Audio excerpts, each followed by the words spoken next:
Why was history taken away from so many academic curriculum of many African countries? Why was history taken away? Pay attention, Akebulan. The tragedy is not that history disappeared. No. The tragedy is that a generation grew up without knowing the stories of their birth, without knowing the stories of their past. That is the tragedy. Listen, that is why today there is a whole lot of ignorance. I call it historical amnesia, profound historical amnesia. You can see it in Ghana. You can see it in Nigeria. In fact, we see it recently in South Africa, where people said we fought apartheid alone. That is historical amnesia, profound historical amnesia. Generation growing up without history. That is what I call historical amnesia. Akebulan, pay scrupulous attention. You see, if we are to study why history was taken away from the academic curriculum in different African countries, dusk will come and dawn will come, yet we are talking about it. So let us pinpoint and talk about that of Nigeria and use Nigeria to relate the other African country, because it is the largest black nation in the world. So it is important that we give it that prominence. Using her case to relate to other African countries, they asked me, Tankraya, why was history taken away from the academic curriculum in Nigeria? You see, they can break my body, but they cannot break my spirit. The Tankraya lives. The Tankraya lives. Pay attention.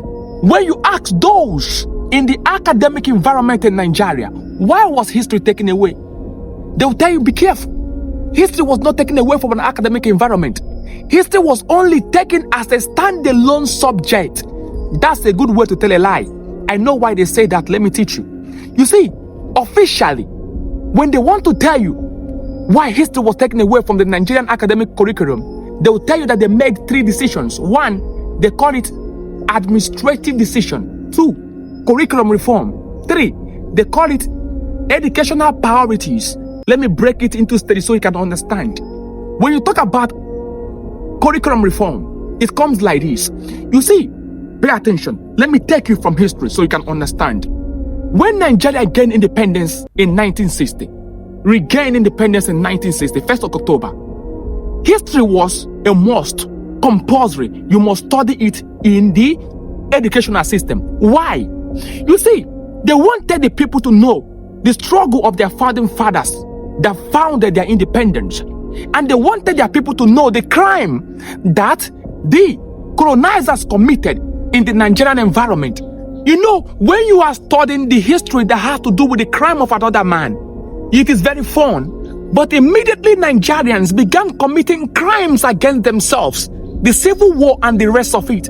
They say, no, history is no longer important. History is no longer important. And so what happened? In 2009, they brought what was called 9-year basic education curriculum reform. What is that? That history will no longer be a standalone subject. That history will be merged with social studies and later was merged with civic education. So instead of studying history in-depthly, you now study a little portion of history. That is a good way to tell a lie. Pay attention. That is what happened. But there's a more reason to it. Pay attention. You see, when people take history away from the classroom, you must understand that what they took away from the classroom, what they took away from you is not a story. What they took away from you is not an event. What they took away from you is not date. What they actually took away from you is questions. Because history is why. They took away your why, and your why is your question. Your question is what you have as a profound right as a citizen. Any country that is reason to ask why has been taken away is a nation that will decay. Because your why has been taken away. Because with history instituted in Nigeria, the generations to come, we ask a lot of questions. They will ask, who was George Gordy? They will ask, why is the emblem of the Royal Niger Company and the Nigerian coat of arms the same? The generation will ask, who was Lord Lugard? How was Nigeria sold for £865,000 in 1888 and 1990? They will ask, how did Mungo Park discover River Niger? They will ask, what was 1993 election? Annoyed. They will ask, what happened in the first military coup d'etat? They will ask, what led to the counter coup d'etat? They will ask, what was the pogrom in the north? They will ask, what is the meaning of no victor, no vanquish? They will ask, who were the Kenan Bronu? Who was the Igbo Confederacy? They will ask, what was the Oyo Empire? What was the Benin Empire? They will ask questions. They will ask, why is our leaders always going to Chatham House during election? They will ask questions. So because history has been taken away, your why has been taken away. That is exactly what happened.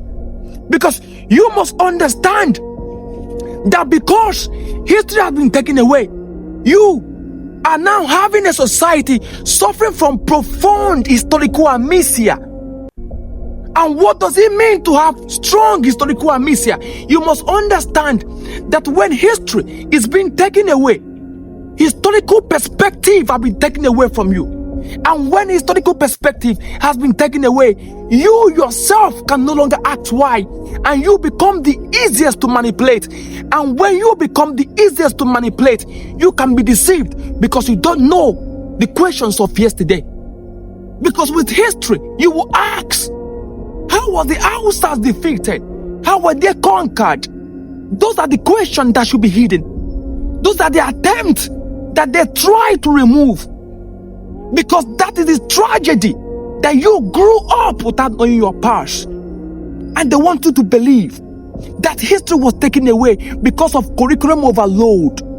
That you were studying so many subjects, so they have to remove it. Because history is not important. They were moving to the era of science and technology. They said because it was administratively costly. Because there was not enough historical teachers. Those are jaja bula bula. They are avoiding questions. They are avoiding questions. And that question is what you must ask. That question is what you must bring back. That question is what will set you in place. Because history is not about the past.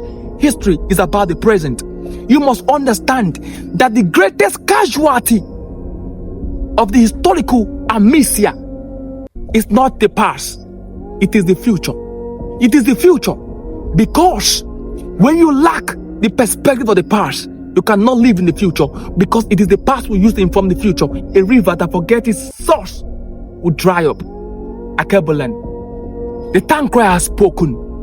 When you have historical amnesia, what it will do to you is that you are going to mistake your heroes with your variants, and you will mistake your victories with your defeat. You are going to celebrate those who punish your fathers and hate your father. That's why today, go to Nigeria. They are celebrating Queen Victoria. In Lagos, there's a place called Victoria Island. Tell them, call it Babatunde Island or Obakosoko Island. They will say no. Mind your business. We love Victoria. We love the Queen. But then tell them that it was called Victoria Island because Lagos was bombarded in 1851 by this same Queen that you are celebrating out of historical ignorance. She sent 4 warships: HMS Water Witch, HMS Samson, HMS Teaser, HMS Brownhorn. They bombarded you. Today you celebrate them. Victoria Island. We teach you history not because we want to divide you, but because we want to inform you. Because you must know. Because the people that have the perspective of their yesterday will have the clarity to write their future. Akebulan, they can break the body, but they cannot break the spirit. Akebulan, the tank where lives wisdom. The principle.